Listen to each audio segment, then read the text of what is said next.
And of course, this is Town Crier. I'm your host, the Town Crier, Winston, right here with you to let you know what is going on in your community and give you the UIC solution. This morning, we have a lot to talk about. But first, let me just welcome all of our regular watchers, all our uniters who join us across all our social media platform, whether it's Twitter, Instagram, Facebook, or on our YouTube channel. And we ask you while you're here, subscribe, share, like, so we can go on and build the community, a community of informed electors, because UIC believe in empowering the nation through knowledge. And that is why we're here every Friday. And that's why we're here putting out contents for you to be informed, to be educated, and be able to call out the fallacies, the lies that these politicians tell us. Now, we have a lot to talk about, as I said. So let's us get right into it. Of course, the ongoing saga between myself, the UIC, and the Office of the Public Defender continues. Yes, it continues.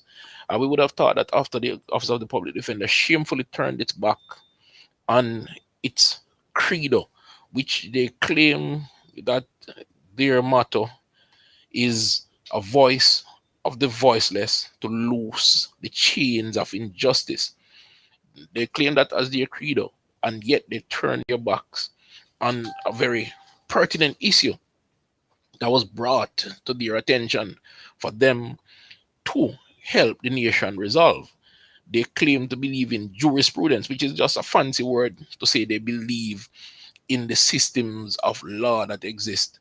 But yet, they are saying money is an issue why they're not able to take the factual merits of the case that we brought to their attention to court. Yet, they are requesting $141 million.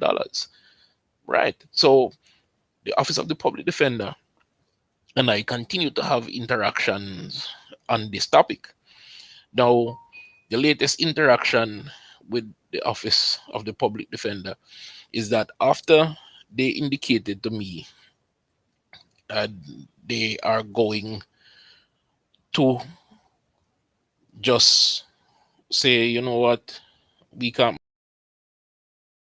So after they decide that they're not going to take care of our appeal, I wrote to them, and you can take a look at the contents right there. So, and I indicated that I'm going to appeal, and this is the text of our appeal.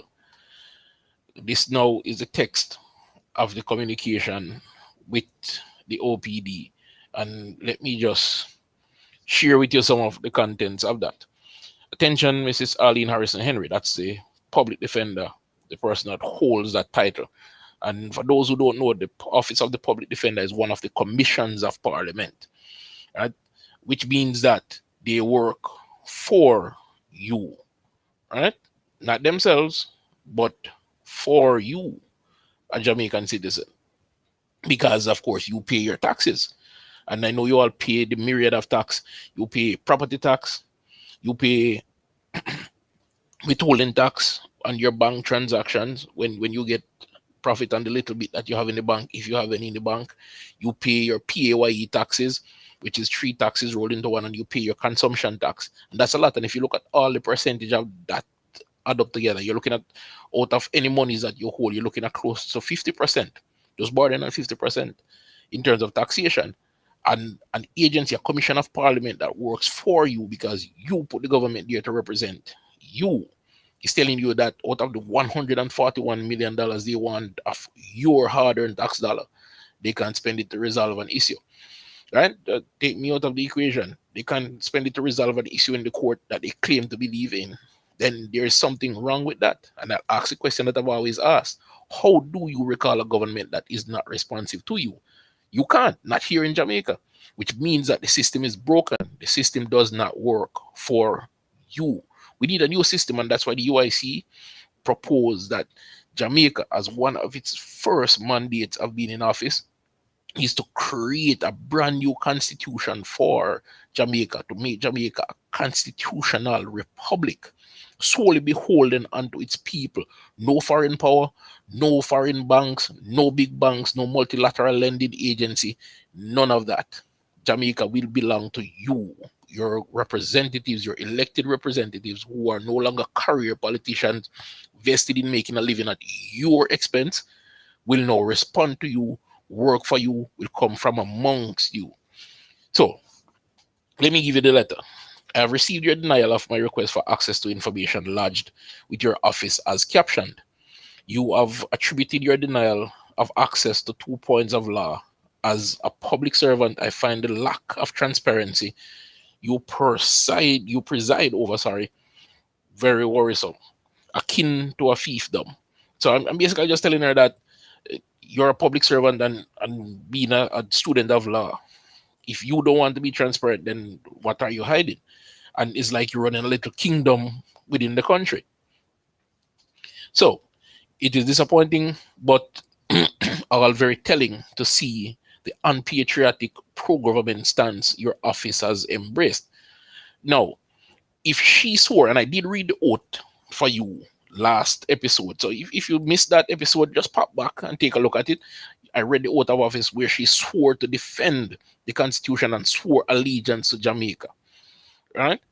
And if I'm a citizen of this country and I'm saying the Constitution is being violated, for her and the members of her office to refuse to act says that she's unpatriotic, doesn't it? I'm not making it up.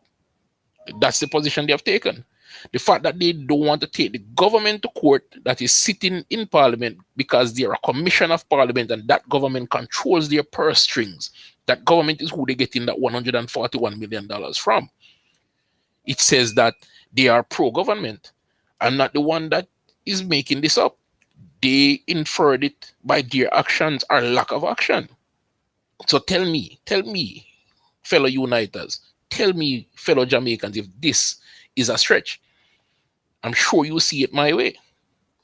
I went on. I strongly recommend that you marshal this very important vestige of liberty for a once enslaved people to the point in history where the OPD's purpose is etched indelibly in everyone's mind. And that's just fancy talk for what you're doing is wrong. And if you want people to remember you and the OPD for doing the right thing, do the right thing. Because we were once enslaved people and we create these institutions to protect us from another form of enslavement, the neo-colonialism that is going around these days, masquerading as whatever it is, but not independence. The UIC is the only political movement offering true independence where your representatives answer to you on a regular basis. When last have you gone to a town meeting with your representative, your elective representative, who said, I have $80 billion in the constituency development fund, and these are the projects I think we should undertake. What do you think? Which ones should we prioritize? Never. At least I've never gone, and I would love to, because there are things I want to see in my community. Solid waste disposal is a big issue in my community. Waste management, roads is a big issue in my community. There are ways I'd love to look at to assist the poor and needy other than just give out. Want to look at tangible way to get the youths into skills training and education, give the youths a better outlook other than what is currently to be had on the street corner, whether it's smoking, drinking, scamming, gun running, whatever it is. But that is not happening.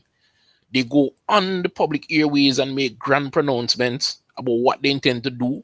So the whole country hears and they applaud and think that they're doing something, but actually in the community, there's nothing happening. But the rest of people outside of the community think there's something happening. That is the farce. And the UIC sees the trickery, knows the trickery, and intends to end it. So I've asked her to do the right thing. She hasn't, at least not yet. So I said, please take this correspondence as notice of my intention to appeal your decision to the tribunal. I said it 2 episodes ago when I begged Jamaicans, I implied, I inferred, I asked, I beseech, know your rights. I took the time to know and understand those rights. And not everybody may be so fortunate to have the time. But still, please, learn your rights, know your rights. It is important. And because I know that I have a right to an appeal, I can say this to her. But guess what? The saga continues. They don't take things laying down. You know that.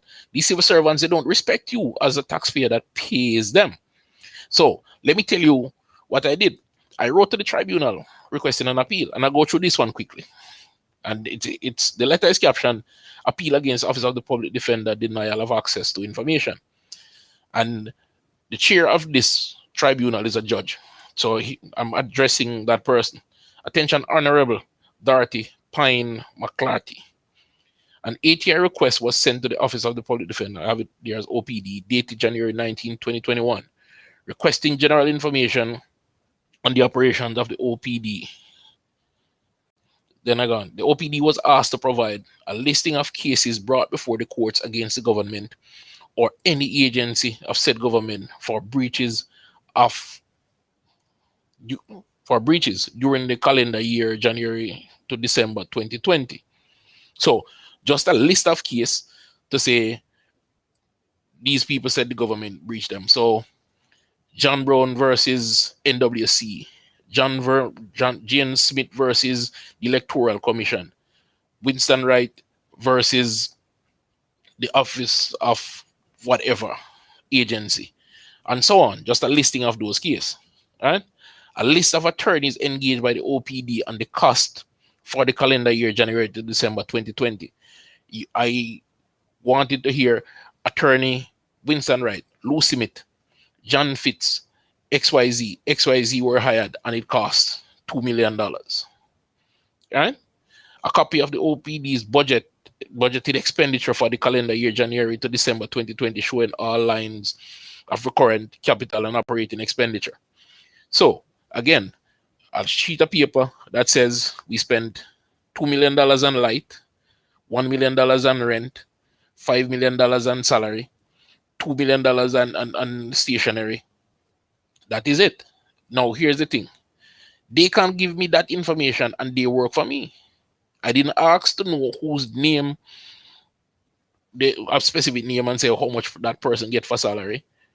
Or I didn't ask for a specific lawyer and say how much that person got paid. I didn't ask for a specific case and ask about the contents of the investigation surrounding that case. I asked for general information, as I said. Anyway, the response from the OPD dated January 28, 2021 denied the request access based on 2 points of law, 2 points of the ATI Act. I believe this justification is flawed. Therefore, I'm requesting an appeal to reverse this decision. Please take this correspondence, as my request for an appeal of that decision to the tribunal. So that was what I sent to the tribunal. But of course, the OPD not going to stop there. Now, all the time that I've been trying over the past 3 months to communicate with the Office of the Public Defender, I've either gotten a secretary. At one point, she was very rude. I had to report her. I've gotten the Deputy Public Defender. I always hear that the Public Defender is out of office. I've gotten a junior investigator. I've gotten a senior investigator. And the correspondence prior to this were never signed. But guess what?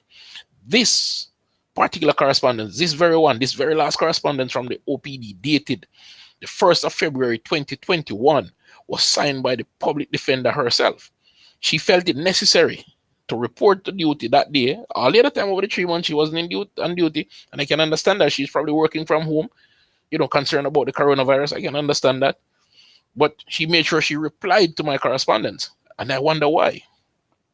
She made sure. I wonder if it's because I called the Office of the Public Defender unpatriotic. I wonder if it's because I pointed out the hypocrisy in their operation. I could only wonder, but let the letter tell us. The letter is addressed to me, dear Mr. Wright, and it says, read your access to information request.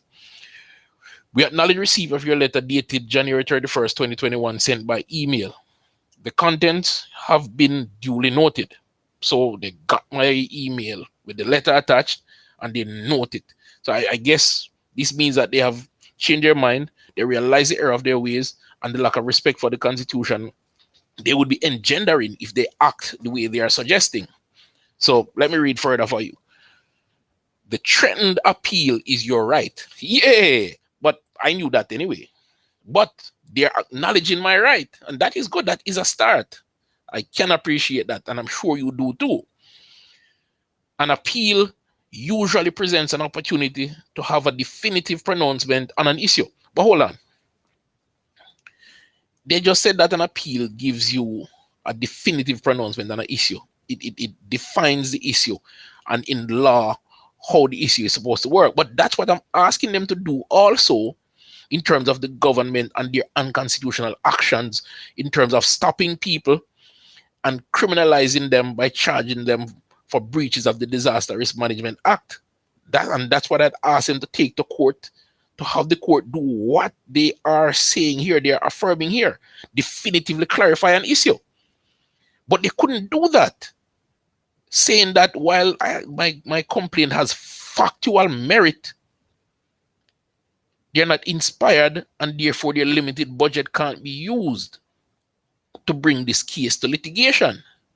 But on the other hand, they are saying they believe in such a system. That sounds hypocritical to me. And I'm not trying to be rude, I'm being direct. But anyway, they might have been coming around here because it says a definitive pronouncement on an issue. All right, I like that. In this case, the interpretation of the provision of the Access to Information Law. All right. The appeal will certainly enhance our jurisprudence. And I use that word, and they use the word, and enhance our system of laws. And again, that is what I asked them to do. Because if they litigate my case, then we will know definitively whether the government has a legal right, yes or no. So we know that if they don't have a legal right, we know, okay, government, you err, you now need to answer to us in civil court for violating our constitutional rights, provide redress in civil court, and provide legal remedy, as in fix the law that you created that abrogate our right, that the Constitution deliberately said that you can't abrogate, you can't change, you can't shorten, you can't remove. So that's what I asked them to do. So they are affirming all the principles that I'm asking them to uphold that they refuse to uphold. How can they? But again, they might be coming around. There's another paragraph, so let me read it for you. Having said that, we cannot help noticing the strangeness of you approaching us for assistance. Strangeness? Let me read further. I might be misunderstanding. Strangeness of you approaching us for assistance while holding the view of us as expressed in your letter of January 31, 2021, and in particular, the view that the Office of the Public Defender is akin to a fiefdom, is unpatriotic and pro-government in its stance. Oh, so the public defender came to office because her feeling is hurt. She wanted to rebut what I said. But guess what? That's not a rebuttal. She just said that she found it strange. Strange because an uppity person of no standings is telling her like it is. And that is what the UIC does. That is what the UIC teaches, that all men are equal and entitled to equal protection under the law of your life, your liberty, and your property. And I believe in that too. So I will not be afraid to say when my rights are being infringed. So there you have it. The public defender is hurt. So she finally came to office to respond to me. Now, let me know if I should respond to her, Uniters. Send me a comment on Facebook, on Twitter, even on this YouTube video. Send me a comment to say respond or don't respond. And I will take your advice. What the majority advice is, I will go with. If you say take the high ground and don't respond, what you're saying is this: leave them, let them go on, then we soon figure it out. But guess what? People who do evil, who are misguided, don't know because they're delusional, and you have to point it out. And even if they do, they might be suppressing their conscience, and if you don't point it out, they will not do the correct thing. Or do you think I should stand up, fight for what I believe in, put her on her office that she holds on the right path by telling them, steering them, and telling them the truth, telling truth to power by saying you are wrong and I'm holding you accountable, as the UIC teaches, hold your representatives accountable for their action. So drop a comment and let me know what you want me to do. I will continue with the saga and keep you posted as to what is going on. But time is going. Let me get to the other things. Crime is out of control, particularly murders. And the UIC has always maintained that the genesis of criminality in Jamaica began with these career politicians. And they have not the will to fix these things because of fear of being implicated for their past ills. Now, civil society keep crying out, and particularly the PSOJ president, Mr. Duncan, Keith Duncan, had a press conference and he addressed the criminality in the nation. And PSOJ, which is the private sector organization of Jamaica, and that organization is headed by Mr. Duncan. And of course, Mr. Duncan is a very respected businessman in this country, a person of social standings. Now, he said that the commissioner of police gets high marks, but the politicians get low marks. Mr. Duncan, I disagree respectfully. I respectfully disagree. And again, this is me telling truth to power. If you believe that the commissioner deserves high marks and the politicians don't, or vice versa, you are misguided and you don't live in Jamaica. The politician, as a matter of fact, the commissioner is a product of the politicians. They appoint him. He is a product of the corrupt political system and the corrupt politicians that appoint him, and he presides over the system that exclude justice and violate the Constitution consistently. This is it. When you look at someone stopping a motorist in traffic, a police officer stopping a motorist in traffic and then searching his vehicle, that is illegal. That is unconstitutional. The Supreme Court of Jamaica has struck that down under Commissioner Owen Ellington, because there is no probable cause unless you're suspected of committing a crime or being in the process of committing a crime. No, that's the kind of thing that the commissioner presides over. He also presides over locking up youth for 13 months and beyond at the pleasure of the minister, without telling truth to power to say it is unconstitutional. And I would expect him, as a career military officer, now commissioner of police, to know that. And you want to give him high marks? He's all part of the cabal that has robbed us of our rights. And we need to tell the truth to power that you know better, so do better. And until you do better, until you can tell your minister that he's wrong, you get low marks, just as low as your minister. Now, the PSOJ can do a lot in crime fighting. The biggest thing is youths who are unable to find suitable employment because they're discriminated against because of their address. Yes, because of the address. I see the phenomenon every day where people borrow somebody else's address to get a job because they know if they have this address, they won't get that job, regardless of how qualified they are. And by the way, when you get a geolocation address, you can no longer borrow somebody's address thanks to NIDS. So the discrimination, if it's not fixed, will be even more glaring, because there is no hiding when you know have a NIDS ID that said you live at this geolocation, which they know is in the middle of a community of ill repute, or quote unquote ill repute. And that's why the UIC want to fix the entire Jamaica systematically. We're not saying that we're going to wave a magic wand and it's done overnight, but systematically with all Jamaicans, with the government being out of the way and being responsible and seeking to its true governmental role, you will have a Jamaica that you can be proud of. Now, Minister Warmington was on the public airways in the parliament proclaiming a new standard of road maintenance, road construction and repairs. And he had some things to say like, for the performance standard, the most effective team size, equipment, methods, and procedures for performing the work would be defined for each significant maintenance work items to be utilized. Long and short is that the politician is going to tell the contractors through whatever agency they have how to do the work. But let me ask you, politicians aren't civil engineers. Some of them might be doctors, then again, some of them might be civil engineers, but even then, they've been out of touch with the profession for so long by virtue of being them sitting on their laurels in the parliament. They might have forgotten. Isn't this kind of thing best left to the technocrat who knows? That's what I think. Sorry. That's what I think. But I was expecting, if they're gonna have a new standards of doing roads and new rules for doing roads, they would want to look at it in a technical way. So, for example, using new materials that will stand up to our kind of climatology. For example, there's a lovely composite material that is coming up now that is being used widely. That is called recycled tire rubber bitumen, which is a marriage of asphalt and rubber from recycled tire.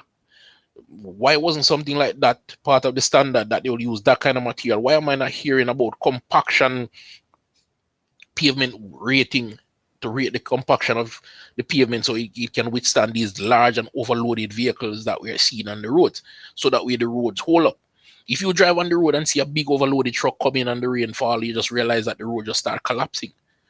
And when the water settle, after that there's a pothole, and after that is a swimming pool, and then there's a breakaway. You and I know that.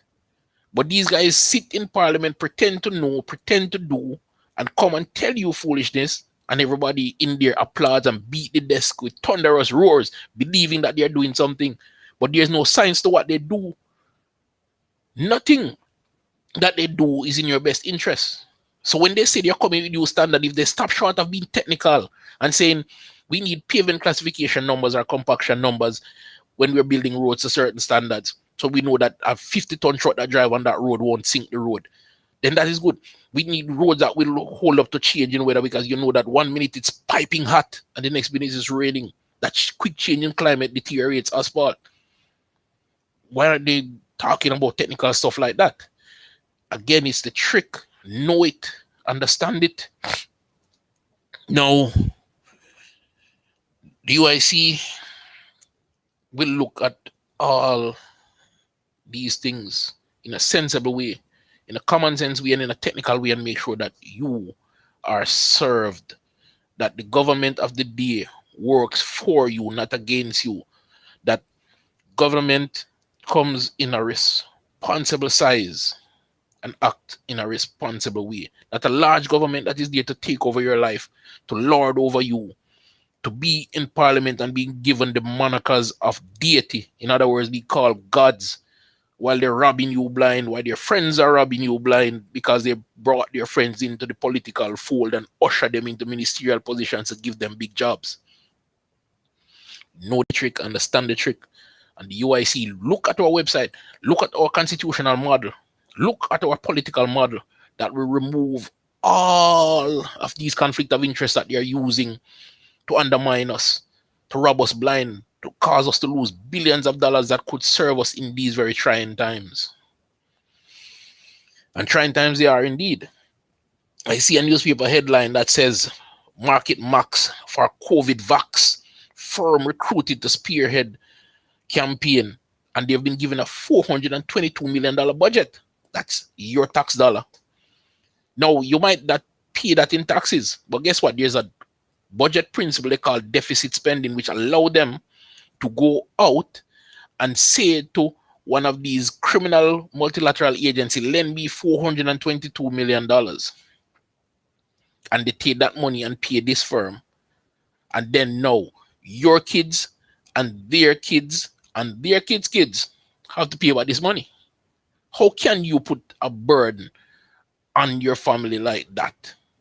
You want them to keep borrowing in your name and your family's name, your unborn kids' name and your unborn grandkids' name, and sink us further in debt. We're at $2 trillion and there's no way that can be paid off in our lifetime. But you don't need a marketing firm. Why would you need a marketing firm to tell Jamaica that you should take a medicine? You just need to come to Jamaicans, just like you've been doing on the airways, pretending to be doing work every day with the cameras in front of you, giving briefings, or pretending to be doing work while people, because of your popularity or your perceived popularity, people think you're working. Do the same thing. Come on the airwaves and be truthful with the people, address their concerns instead of dismissing them. Okay? As a matter of fact, the UIC has sent a letter to said Minister of Health and his ministry, asking very definitive, pointed questions, and I share that with you at another time. I hope they have the courage, the fortitude to answer, because if you see the pattern with them, they have been very dismissive of answering any questions directly, because you will catch them in the lie.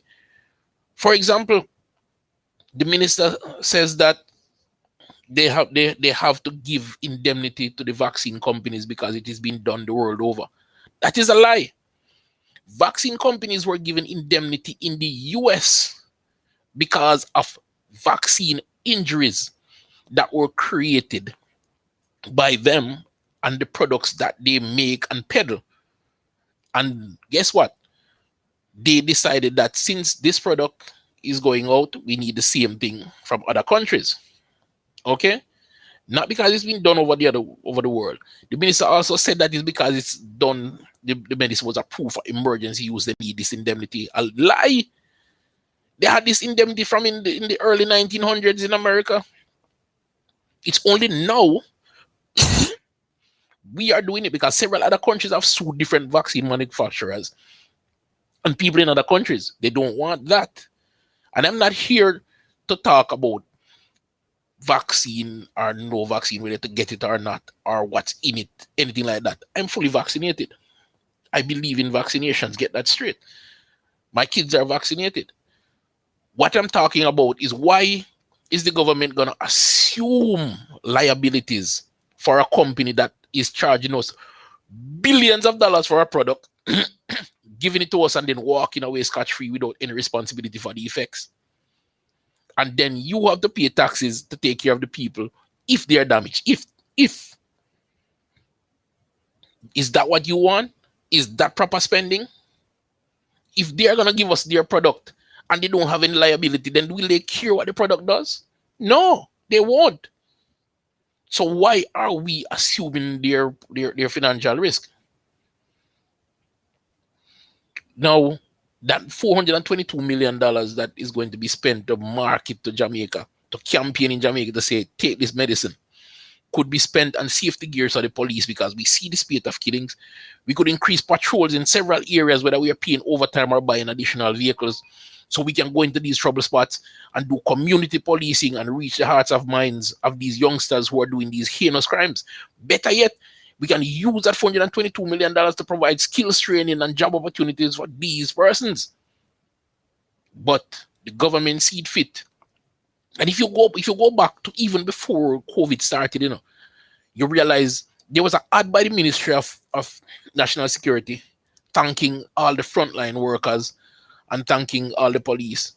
And it's a thankless job and they deserve it. But it ran on one radio station in particular that I listened to. That ad ran every half an hour, on the hour, all day.